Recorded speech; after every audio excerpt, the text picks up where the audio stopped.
अहले कश्मीर मीरवाइज मौली मोहम्मद फारूक, ख्वाजा अब्दुल गनी लोन और तहरीक आज़ादी कश्मीर के दूसरे शहदा की अजीम और लाजवाब कुर्बानियों को किसी सूरत फरामोश नहीं करेंगे।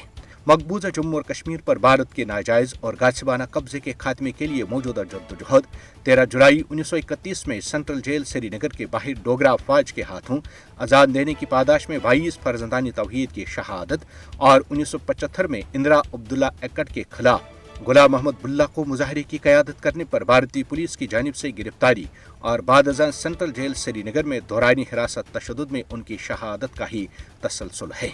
अहली कश्मीर गुज़श्ता 90 बरसों से भारत के गासिबाना कब्जे के खात्मे के लिए बरसर पैकार कुर्बानियों की लाजवाब दास्तान रकम कर रहे हैं, जिसमें जहां उलुल अज़म लोगों ने अपनी जानों का नजराना पेश किया, वहीं बुरहान वानी जैसे मासूम मगर चीते का जिगर रखने वाले नौजवान ने भी अपने गरम गरम लहू से तहरीक आज़ादी कश्मीर के खाकों में रंग भरा है।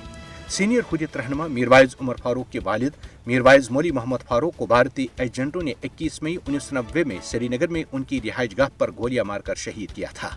श्रीनगर के हवल इलाके में मीरवाइज मौली मोहम्मद फारूक के जुलूस जनाजा पर भारतीय सफ़ाकों ने बंदूकों के दहाने खोलकर 70 से जायद कश्मीरियों को शहीद किया था।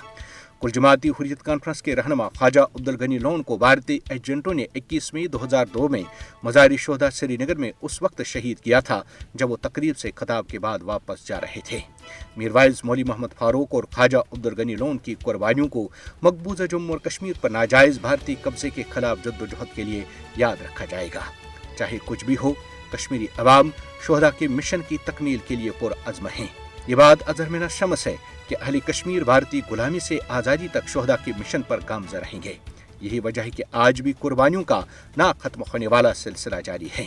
गुज़श्ता 7 दहाइयों से जारी भारतीय मज़ालिम कश्मीरी अवाम के जज्बे आज़ादी को दबाने में नाकाम हो चुके हैं।